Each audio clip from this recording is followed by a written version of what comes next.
Although Jobs was the founder and creative force of Apple, the Apple board of directors wanted an experienced executive to be president of the company. Jobs interviewed dozens of candidates before he focused on someone from outside the tech world, Pepsi CEO John Sculley. I wasn't really interested in joining Apple or being the CEO of Apple. I thought I was highly unqualified. But Steve, in those days, he had long black hair and very piercing palmetto berry eyes. He looked down at his running shoes, and then he looked up at me, and he said, "Do you want to sell sugar water for the rest of your life, or do you want to come with me and change the world?" With that famous question, legendary Apple founder Steve Jobs persuaded John Sculley to give up a successful career at Pepsi to join him and become CEO of Apple. During his 10 years at Apple, he launched desktop publishing and the PowerBook, the most successful notebook computer at that time. Revenue was up 1,000% over Sculley's decade with Apple, and Apple became the most profitable computer company in the world. 2 years after Sculley worked for Apple, Steve Jobs left the company he had founded. Was it Sculley was the one who had fired Steve Jobs then? What did Sculley do before joining Apple to become known as one of the world's most respected marketing leaders? And what did he do after leaving Apple so that he earned the reputation as one of America's best-known business leaders of all time? Here come the answers. Hello and welcome to this edition of Talk Vietnam. Today you'll get a great chance to hear from one of America's best-known business leaders. His name is Mr. John Sculley. Now, Mr. Sculley was the former CEO and president of Pepsi. He was also the former CEO of Apple Computer, now known as Apple Incorporated. Mr. Sculley has worked with Steve Jobs, Bill Gates, and other amazingly influential people in order to leave a great imprint on the world. Now, we're very lucky to have Mr. Sculley here in our studio today to hear his stories from the viewpoint of being one of the most respected marketing innovators of the world. Mr. Sculley later on will also reveal some of the details about the recent investments he has made here in Vietnam, why he wants to do business here, and some of his advices for early-stage entrepreneurs here in the country. So please join me in welcoming Mr. Sculley. Thank you very much, sir, for coming to our studio. How are you today? I'm very well, and I'm very excited to be in Hanoi. This is my first trip to Hanoi. I've been to Vietnam before, but not to the city, so it's very exciting to be here. Wonderful. What is your kind of first impression of Vietnam? Going back to your first trip, when was that? My first trip was 10 years ago, and what is very much apparent to me is how many young people there are in Vietnam. And I've had a chance to meet with students in science and engineering and mathematics, and the range of technology, competence, the curiosity that young people have here. It's very, very invigorating to be exposed to that. But first of all, let's talk a little bit about your time, going a little bit in the past now. Tell us a little bit about your years at Apple. Before that, you were working at Pepsi, obviously, in the beverage industry. What led you to move from the beverage industry into the computer industry, being Apple CEO? Well, I was not a logical choice to go to Apple because I didn't have a technology background. I had a marketing background. And Steve Jobs, who was one of the co-founders of Apple, was only 26. They were looking for a permanent CEO for the company. Steve would have liked to have been chosen as the CEO, but the Apple board felt they needed someone who was older. More mature, probably. Maybe. And they gave Steve the veto right to turn down candidates, even though they wouldn't give him the job itself. And so they looked at many, many candidates before they came to me in the high-tech industry, but they weren't acceptable to Steve. And so the board decided to look outside of the tech industry. Steve had a belief that high technology, particularly Apple's products, were eventually going to be sold with the same skills and experience learned in selling products like Pepsi and Coca-Cola. And so what brought us together was we had a common interest in industrial design. He was very intrigued with how Pepsi had been able to come from a very distant number 2 to actually becoming number 1 as the largest selling consumer packaged good in America, passing Coca-Cola back in 1978. At the time that I was recruited to Apple, my first job, because I didn't bring any knowledge of how to build computers, and that was clearly something that Steve was very gifted at, my job was to keep the Apple II, which was in those days a 6-year-old aging product, commercially alive to generate enough profits to be able to provide the cash for Steve to have the money to be able to develop the Macintosh, and then later to use the marketing experience that we had developed at Pepsi to try to translate that to launching the Macintosh.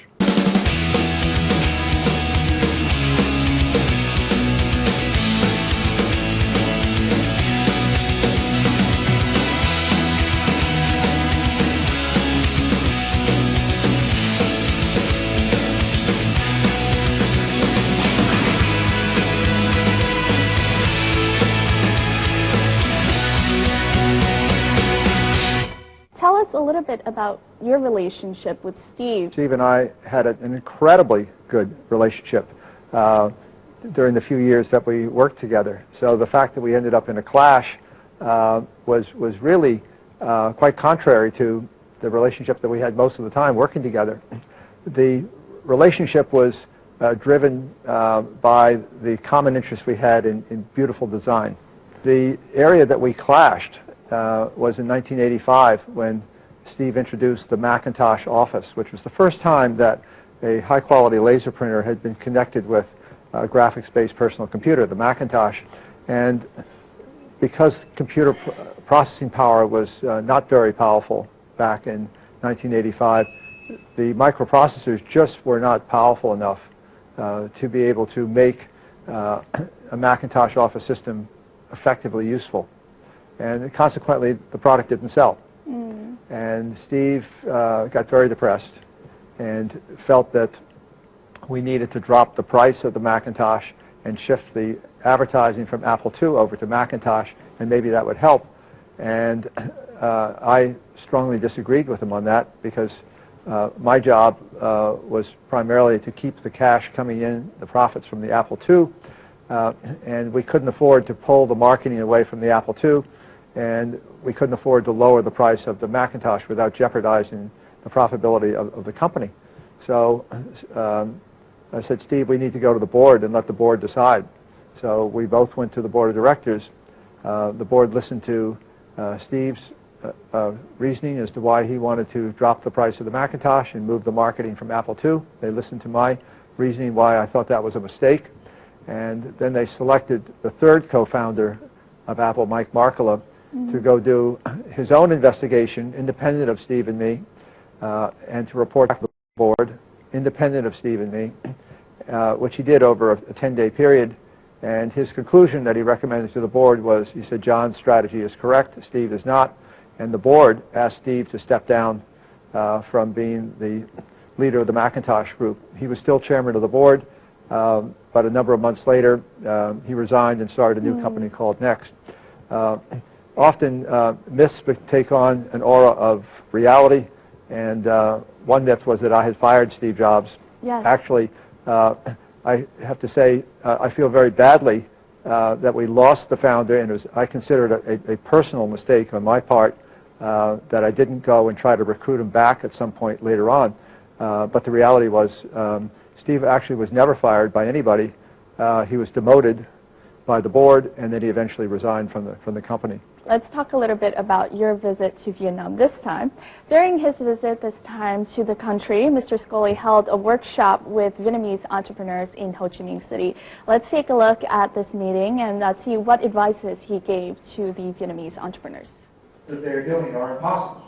When asked what a working day of his was like when he remained as the CEO of Pepsi or Apple, Scully said he was typically at the company at around 5:30 or 6 in the morning. and the last meeting in the day was usually around dinner time. Leaving his marks not by just so simple stories, Scully made Vietnamese CEOs admire for the knowledge and experience of a world's top CEO. Điều thứ nhất là mình thấy là quan trọng nhất là phải là chi phí phải là tối ưu hóa. Cái điều thứ hai đó là để mà phát triển được lâu dài, chúng ta phải có sự sáng tạo. Vì qua những cái cách mà ông đã sáng tạo trong marketing để có những cái mà quảng cáo mà chỉ bỏ $1 triệu nhưng cuối cùng họ có lợi nhuận lên, có đạt được giảm được chi phí lên tới $45 triệu do những cái quảng cáo miễn phí. Đây là một bài học rất là hay trong cái sự sáng tạo trong marketing của ông. Điều tôi cảm thấy rất là ấn tượng đối với ông đó là ông nói về cái văn hóa của người Mỹ, đó là cho phép được thất bại.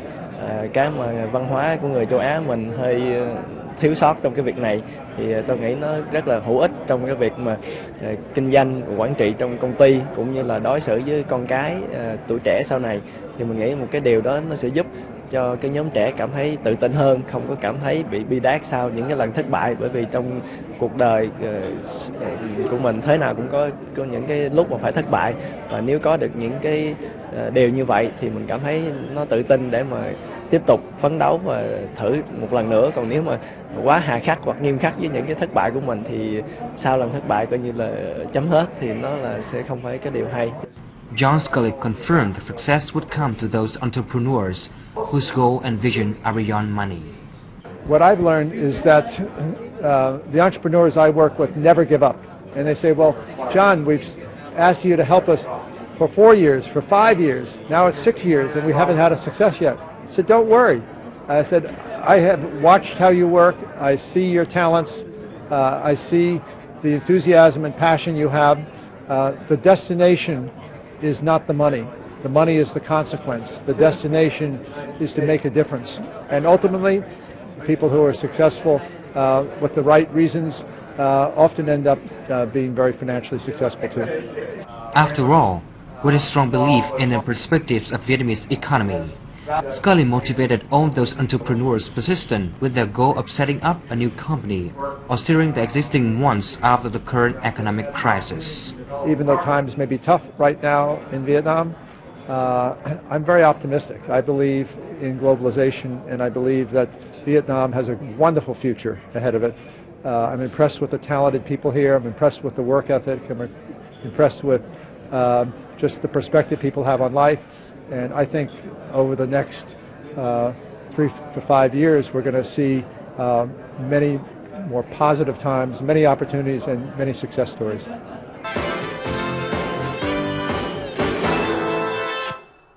Interacting with these Vietnamese entrepreneurs or early stage entrepreneurs, what impressions did you have about them? My impression is curiosity, enthusiasm, but greatly in search of role models here in Vietnam. And as you said, a mentor is always needed. We have the luxury in Silicon Valley or Boston that there are many role models to look to. There is a history of companies being started up and entrepreneurs being successful and then going off and doing a second or even a third company.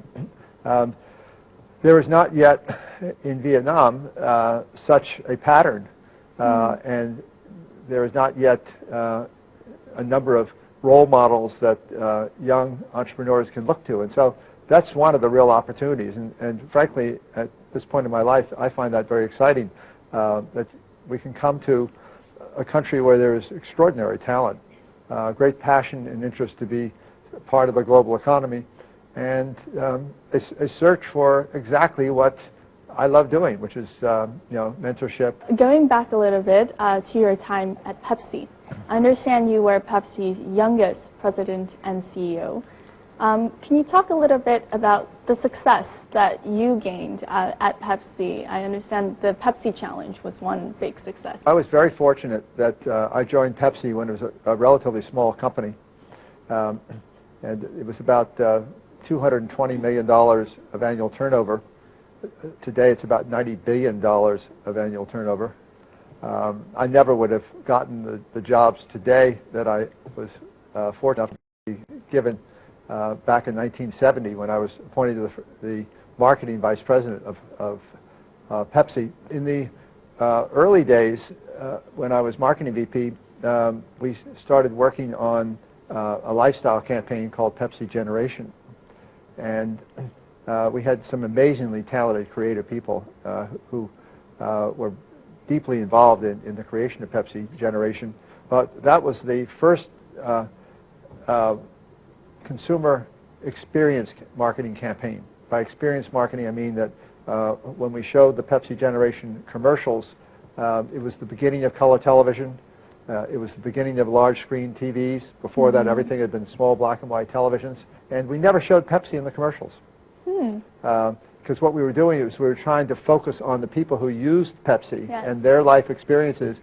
And we thought of Pepsi as really being a fashion product, and it was just the signature at the end. With the Pepsi Challenge, it was also experience marketing. But this time, we wanted to capture the experience. We actually went to markets where Pepsi was outsold 9-1 by Coca-Cola. Wow. And we went there, and we went to people who had never had a Pepsi in their entire life. And we did taste tests without revealing the brand name. They were called blind taste tests. And all we were interested in was catching the expression on the face of long-term Coca-Cola drinkers who had never had a Pepsi in their life when it was revealed that they had selected a Pepsi over a Coke. And so that was experience marketing. So Steve Jobs was fascinated by experience marketing because he said, so how did you guys pass Coca-Cola? And I said, well, we didn't focus on the product, we focused on the experience. And he said, I love that, because he said, I'm building this product called Macintosh, and it's all going to be about this incredibly great, as he called it, insanely great user experience. And when we developed the first Macintosh TV commercial, we never showed the product.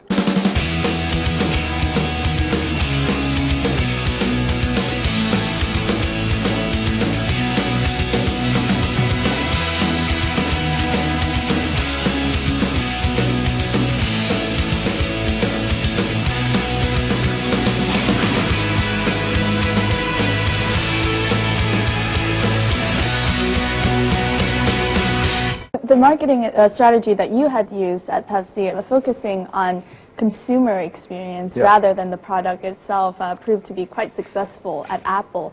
What were some of the other marketing strategies that you applied at Apple?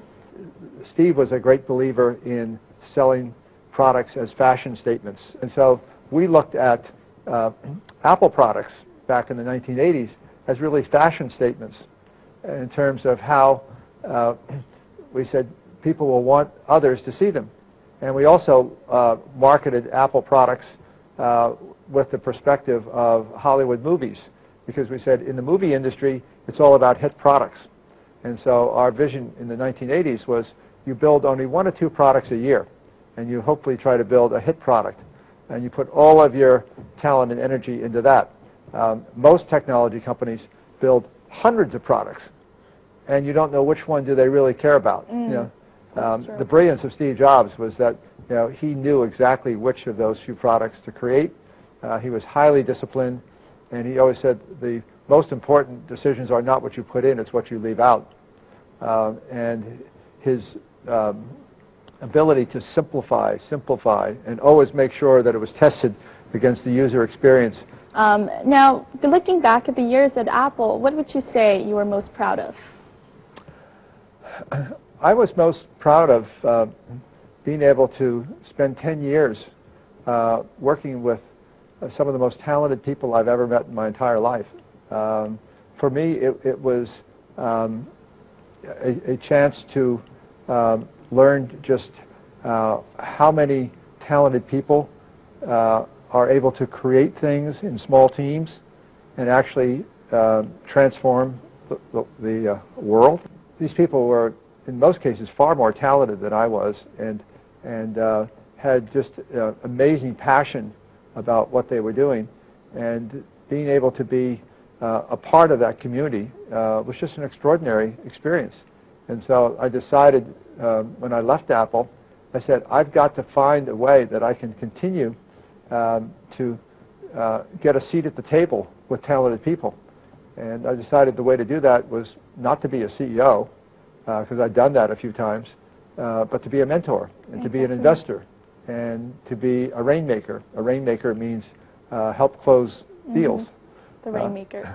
And so that's what I've been doing for 20 years. Mentor, rainmaker, investor. Yes. Is that the final reason why you kind of stopped working at Apple after a decade? Well, the final reason I stopped working at Apple was that I was pushed out of Apple because the board and the management wanted to license the Macintosh technology, and I refused to do it. And so I was pushed out, and that was in 1993. And then subsequent to Steve Jobs coming back in 1990, end of 96, almost 4 years later, they had gone through 2 more CEOs. When I left, Apple had $2 billion of cash. We'd grown 1,000% in the 10 years I'd been there. We were the largest selling personal computer in the world and the most profitable personal computer in the world. And by the time Steve came back, the company was almost bankrupt. The licensing strategy was the wrong way to go. And the first decision Steve made when he came back to Apple was he canceled the licensing strategy. Best known today as the former CEO of Apple Computer, Scully's corporate career began in 1967 when, armed with a Wharton MBA, he was hired by the Pepsi-Cola company as a trainee. 3 years later, he became the company's youngest vice president for marketing, applying his ideas about experience-based marketing to the Pepsi Generation campaign. He initiated the Pepsi Challenge taste tests and oversaw development and launch of the first plastic soft drink bottle, which together dethroned Coca-Cola in the mid-1970s. By 1977, Scully was Pepsi-Cola's company's youngest president and CEO.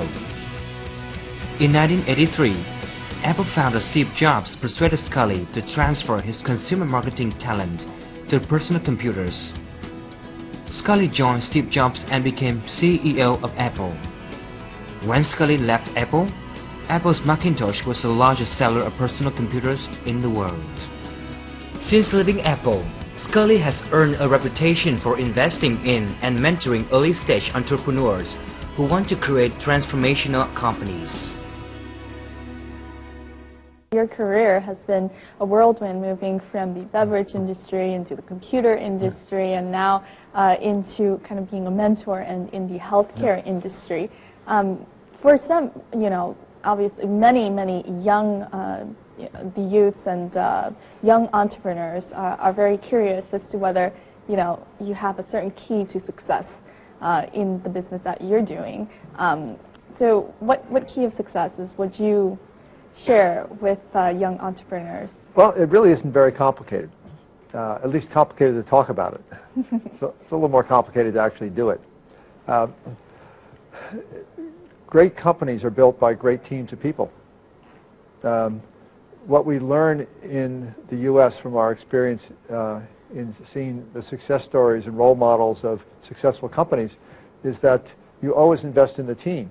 You don't invest in the business per se. When you're starting out, chances are that the business model will change. You have to adapt to changing opportunities, changing challenges. But if you have the right team, you can do that with greater probability that you're going to do it successfully. So it's always about the people. It's always about a clear vision that the leader can be able to express to the team, that he can or she can attract the very best talent to work with them, and then be able to motivate them and keep them focused. And then try to surround yourself with an ecosystem of investors, advisors, partners who could be helpful. What's challenging in Vietnam is that we're at a very early stage of building that ecosystem. And so those role models still have to be created here. And that's one of the things that we're trying to do in Vietnam now. You talked about this fact that your motivation is the fact that you yourself never had a mentor. You wish you had one. Yeah. And this is what is keeping you going on. Also, this is a continuous learning process for you. What else keeps you motivated? Well, I don't separate, there's no bright line in my life between work and friends. So I have a set of first principles. One first principle is I only work with my friends. So my relationships start with friendship, and then we see whether it develops into a work relationship. It's actually a great piece of advice because when you work with your friends, you develop a level of trust, a level of admiration for different talents that each of you have, and an openness, a transparency, which is so crucial if you're going to be doing something transformational. So I'm very excited to be able to work with my friends. And in the United States, we have a saying that our culture is we live to work. In Europe, the culture is just the reverse. There's nothing wrong with it. It's just a different perspective, and that is they work to live. And so if you were in France, you might know someone for several years and have no idea what their job is. If you're in the United States, you know within 15 minutes what their job is, because work is such an integrated part of our life. What has impressed me in Vietnam is, and it's probably the Confucius roots of your culture, is that you have many of those same attributes that are naturally here for several thousand years. That there's a work ethic, there is a willingness to learn and work hard at it, and a curiosity. I have to say that I experienced something here in Vietnam I've never experienced anywhere else in the world, and that is people sitting in a session with me where we're having a conversation in Ho Chi Minh City. We did this 3 times for 3 hours in each session. Wow. Now, nobody in the United States would sit and listen to me for 3 hours. Just wouldn't happen. We're patient people. Well, I'd say what I've observed in Vietnam is very, very patient people. Yes, but you got to be a good speaker in order for us to be that patient. So earlier on, we said that Mr. Scully would reveal some of the details on his recent investments here in Vietnam. And Mr. Scully has been working to co-found Misfit Wearables with Sunny Vu, a Vietnamese-American entrepreneur. And we'll take a look at their business here in Vietnam. Since leaving Apple, John Scully has been known as an investor in and a mentor for early-stage entrepreneurs who want to create transformational companies. Most recently, he co-founded Misfit Wearable with Sunny Vu and Srida Yanga. Misfit invents and develops wearable sensor products for wellness and medical applications. The company's consumer products are worn on the body and measure a variety of health signals. Most of Misfit staff are based in Ho Chi Minh City. There are young Vietnamese talents now working on advanced sensors, algorithm research, software engineering, and software product design. Industrial design and hardware engineering are done at Misfit offices in San Francisco. So now we have here in our studio the co-founder and CEO of Misfit Wearables, Mr. Sunny Vu. Thank you very much for coming here to our studio. How are you today? Great. It's great to be here. Thank you for having me. Awesome. Can you share with us how did you become partners with Mr. John Scully? Well, as John said, it all started with friendship. We started to get to know each other a couple of years ago over dinner, and we've just become friends over time. I'm honored to call him a friend. To me, he's more of a mentor as well, and it's just gone from there. What made you decide to kind of bring investment here to the country in the current economic conditions? Well, first of all, Vietnam is one of the places where I call home. The other being the United States. So it's great to be back home. I have family here. My wife's from here, so we love being here, and we're comfortable here. But the other part of it is just the talent that's available, world-class talent. People who are Olympic math medalists and whatnot, chess champions. We have several of those in our company. We only have 15 people right now in Vietnam, but probably a third of them are internationally recognized with their skills. And so we're investing here all in because we do all of our software development, all of our algorithms development, advanced research here in Vietnam, in Ho Chi Minh City, and soon in Hanoi. another role model experience from America is that talented teams attract talented teams. If you start off with mediocre employees, the chances are you'll continue to have mediocre employees. So companies like Google and Apple and Microsoft have set extremely high standards in terms of the kinds of people that they want to attract to their companies. And they've been very consistent over the years not to compromise on that. So it's legendary inside of each of those companies how rigorous the interviewing process is in order to get accepted for a job. I remember it was that way at Apple when I was there. It's legendary at Google. It's legendary at Microsoft. You have to take comprehensive puzzle tests to demonstrate your ability to solve in innovative ways, complex thought problems, and this is what we're doing. Where do you see kind of Vietnamese economy growing into the future, seeing that you will obviously have your company here in the long run?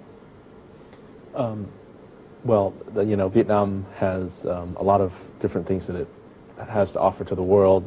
But in the past, it's been a lot of products that are commodities and whatnot. But like I said, we've got some of the richest pools of talent in the world, and I think it's just about connecting that talent to the right opportunities. Why should we be making outsourcing and making someone's website when we could be making great products that have timeless value, that have great craftsmanship and passion in them? Exactly. Well, thank you very much, Sunny, for joining us here today, and all of the best of luck in your future endeavors with Misfits Wearables, and also your partnership and work with Mr. John Scully as well. Thank you very much. It's an honor to be here. Thank you. Thank you.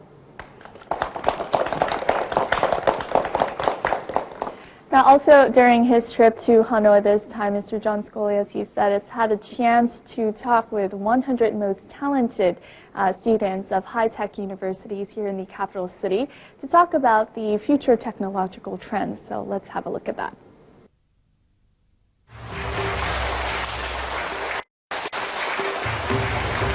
Today, Hanoi students have a golden chance to meet one of the most famous CEOs in the world in person. John Scully spent 2 hours of his busy schedule to discuss this year's technology trends with his students from 5 of Hanoi's most prestigious universities. The Q&A sessions share the expertise of industry insiders with the students who proved eager to find out more about world technology trends. It's really surprised me because at first I think that maybe today people want to talk about the experience in the past, how they set up a new company, something that I can find easily in the internet. But today I find that the talk is about some new technology, some new trend of technology in Vietnam, and the way he talk very tenderly, but it brings a lot of value to people who listen to him.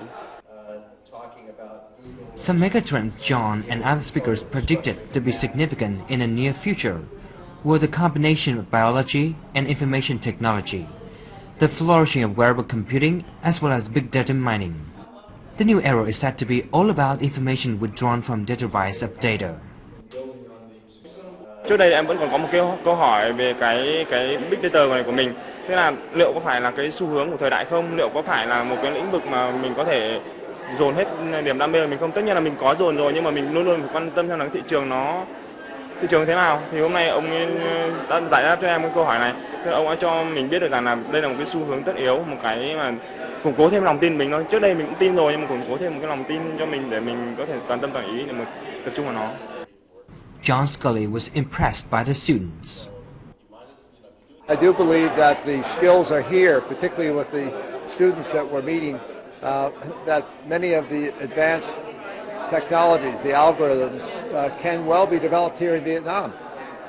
And they will have huge impact potentially on very large markets, much bigger than Vietnam, whether it's in Europe or the United States. Different strategy than... Earlier, in a meeting with leading Vietnamese IT giant, the FPT Corporation, John Scully also shared his views on developing trends in the next 5 to 10 years. He gave APD's development strategy a stamp of approval. Actually, we're sharing the same view on the future of the world. He talked about the cloud. We talk about cloud. We talk about the mobilities. We talk about big data. We talk about securities.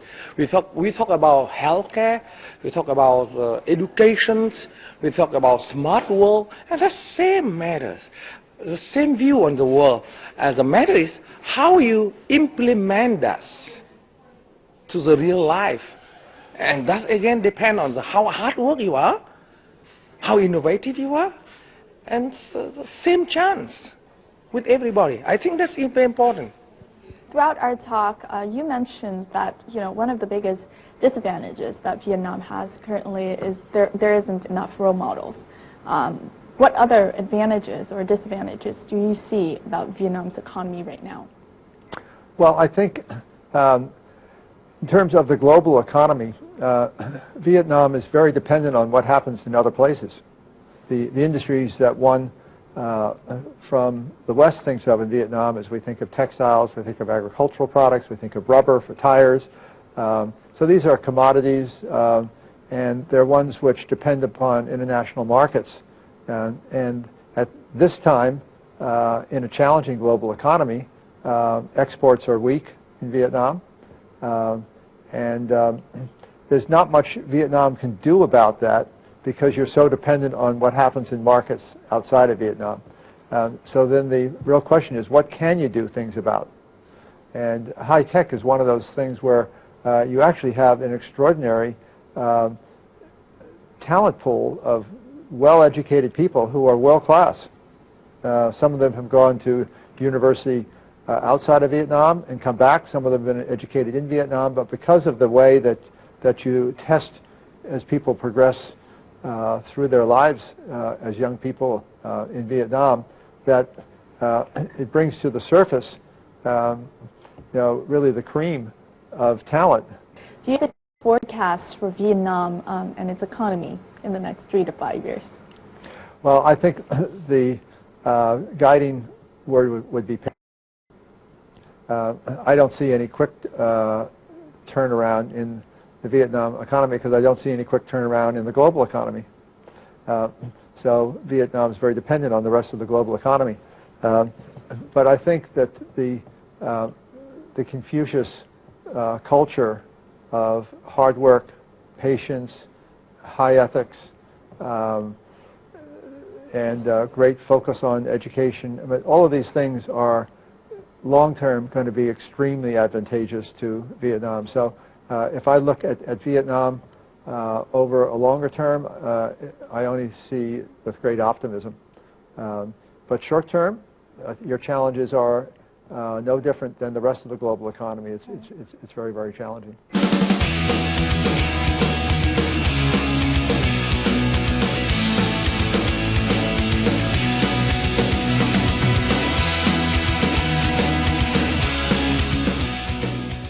Now, what are the top three things, if you can name them, that a strategic entrepreneur should never forget? I think you need to be working in a company for the right reasons. When I was in Apple, working with Steve Jobs, working with Bill Gates, because he was a close partner to Apple with his software applications, I cannot recall a single conversation with either one of them where we ever talked about money. Money was not the destination. Money was the consequence. And Steve was never actually that much interested in money. He was interested in no compromise, beautiful products, changing the world, making people's lives different, as he would say, making a dent in the universe. And Bill was the same way. They had completely different philosophies of how to do it. They couldn't have been more radically different, and yet both of their strategies were immensely successful. So make sure you're in a company for the right reasons. It isn't just to join a company to make money. It's to join a company because you think you can make a contribution to the success of the company. We have a saying in America, get the right people on the bus and get them on the right seats on the bus. which means that success in an entrepreneurial business is always about the team. It's not about one individual. So that's why you need the right people on the bus, get them in the right seats on the bus. That's why I said, in retrospect, I wish I hadn't been picked as CEO of Apple, though I still wish I was hired by Apple for 10 years, because I think Steve would have been the natural CEO, even though he was young, because he was the product visionary, and that was a product-centric business. And I could be been at his side as the marketing guy. But it's really important not to let your ego get in the way. Fortunately, I don't think Vietnamese have egos like we do in the United States, because our culture is very much about the individual. Asian culture tends to be about harmony of the group, and that's a wonderful characteristic to develop, because while celebrating the creativity of the individual, gives us companies like Facebook and Twitter and Apple and Google and so forth, that harmony of the team, is an equally important value. I'm pretty sure many young entrepreneurs would be curious. I mean, you mentioned that work is a big part of your life. I mean, you're obviously very passionate about it. You're working until now, and you work with your friends and families, which makes it a big part of your life. So how would you define happiness? Well, I'm very lucky that I have a wonderful relationship with Diane, who's very special in my life, and she travels with me, and she's supportive to me in my business, and together we don't have a bright line between the business I work on and the friends we have together, so that I can be virtual. In other words, I can be traveling and have the love of my life with me, and yet at the same time I can be virtual over the my wireless iPad and my wireless smartphones, and be working with teams all over the world. And so it's work is something that I look forward to every day. I'm a morning person, so I'm up by 5 in the morning. I've already spent several hours communicating with people today in Hong Kong, India, Toronto, and Austin, Texas, and Palm Beach, Florida. So, and that's just today. So I can be virtual in every way, and I don't really think of this as work. I think of it as, this is what I do. It's your life. It's my life. Well, thank you very much, sir, for coming onto our show, sharing your passion, and that is, being in this business world, being a mentor, being a real life model, a role model to many young entrepreneurs out there, especially here in Vietnam. We wish you the best of health and luck and success in your future road. Thank you very much for inviting me. Thank you, sir.